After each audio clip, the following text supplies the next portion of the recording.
Hey party people, I'm Lia Scholl, pastor of First Friends in Greensboro, North Carolina, and I am so grateful that you've joined me today. I am in Alabama at my best friend's house videoing today. She has set up this beautiful spot for me to video. So grateful to be here and to have had a few refreshing days at a monastery. Grateful to serve a meeting that knows the importance of giving your pastor some rest.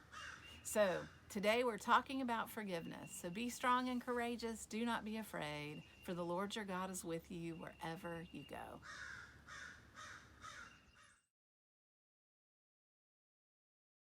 Have y'all ever heard the phrase, if 3 people tell you that you have a tail, you should turn around and look?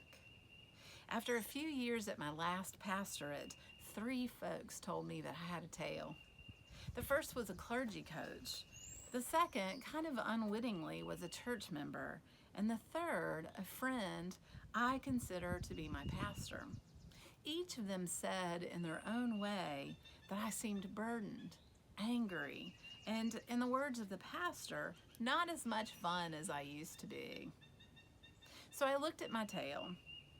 And as I looked at my own grief, anger, shame, and hurt, I found a long list of grievances that I was holding with family, friends, and yes, even with church members.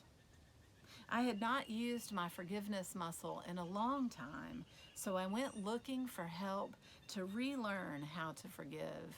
And I found it in the Book of Forgiving by Desmond and Info Tutu. Today is the first of 5 sermons where I'm inviting you along with me to practice forgiveness. I'm sure I don't have to tell you how important forgiveness is. You can see it in our text today. It's essential for unity in a meeting. Paul's letter to the Ephesians is, at its heart, a call for Christian unity. And chapter 4 is all about the ethics of living into that community. Note those practices. Speak the truth. Be angry, but do not sin. Don't steal, but do honest work for the purpose of sharing. Say things that build other people up, that give grace. Let bitterness, wrath, anger, shouting, and false and derogatory statements end. Be kind, not nice, but kind, tender-hearted, and forgive one another. Paul was reminding that gathered community that forgiveness is a skill that's central to community. But today we don't talk about forgiveness much. In fact, I went to a conference in New York City in 2018, a conference about building accountable communities, and no one ever mentioned forgiveness. These were folks who were all working to make the world a better place, working to end some of the world's most egregious wrongs, hate violence, state violence, and intimate violence. They were envisioning a world without prisons, where the need for policing was rare, where those who harm and those who experience harm have alternative ways of working things out. And yet not one of them talked about forgiveness. But we need forgiveness because people mess up a lot. Even really good people harm one another. We need forgiveness because we desperately want belonging and connection, and yet disappointment is inevitable. We need forgiveness because those closest to us bring out the strongest feelings. Aren't we way more likely to lay awake at night, stressing about conflict with a friend or loved one over just about anything else? We need forgiveness because sometimes we're so used to feeling a certain bad way that we look for evidence that it's happening again. We need forgiveness because even the best of experiences in our lives bring up distortions. Sometimes we feel we don't deserve the good things we receive. One activist writes, "We all have a lot of sore spots that can lead to big, strong feelings when someone brushes them." Anyone hoping to create community, resilience, and deep bonds needs strong forgiveness skills, because forgiveness is central to our lives together. So what is forgiveness? Merriam-Webster defines it as ceasing to feel resentment against. Ceasing to feel resentment.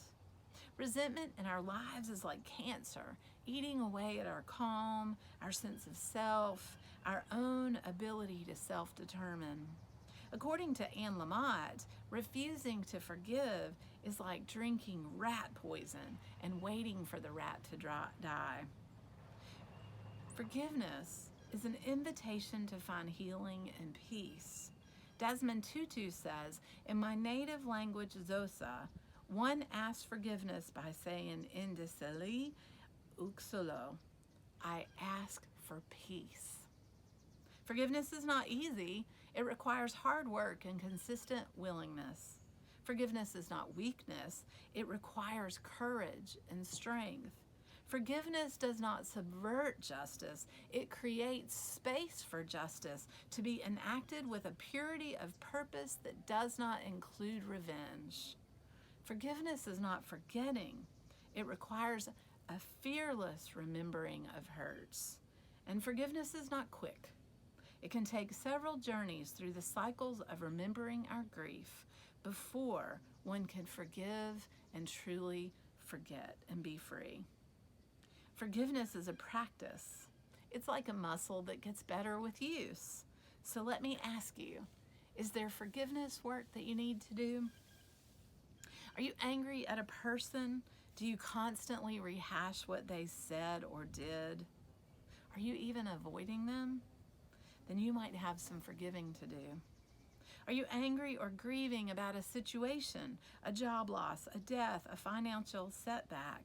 Do you believe you've been treated unfairly or that you're an innocent victim in the system? You might have some forgiving to do. Are you disappointed, angry, or even saddened inside yourself?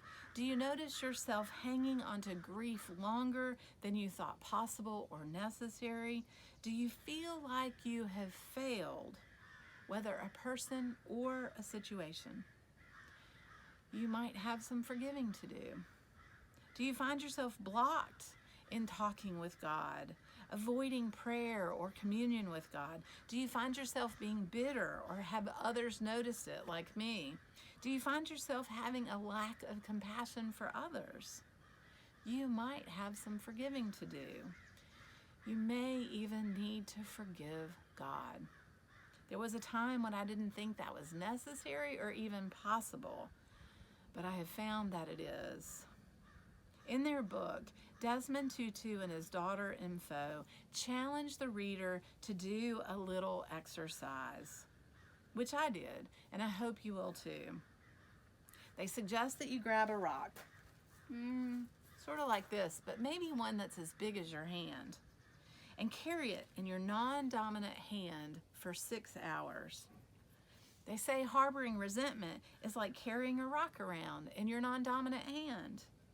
There's an obvious lesson here, but I learned there are a lot more lessons about resentment to be learned if you actually do the exercise. So I brought rocks I'll have rocks at the office. If you'd like to stop and pick one up, come join us. All you got to do is carry it around in your non-dominant hand for 6 hours, and you'll see clearly what resentment is doing in your life, how it keeps you from doing the things that you want to do, how it preys on your mind, how it even consumes you, even when you think you've got it under control, and how often you put it down and pick it back up, and put it down and pick it back up. Y'all, forgiveness is good for us. Studies show that harboring blame, anger, and hostility correlates with coronary heart disease and premature death. Reductions in hostility are associated with reductions in heart problems. One study found that interpersonal transgressions and people's adverse reactions to them may contribute to health risk through sympathetic nervous system, endocrine, and immune system changes. But forgiveness may buffer health by reducing physiological reactivity. So forgiveness is good for us. Today, we hit on the whys of forgiveness, but in the coming weeks, we're going to talk about the hows of forgiveness. And together, perhaps we'll heal our collective anger and grief and resentment and buoy our community while doing it.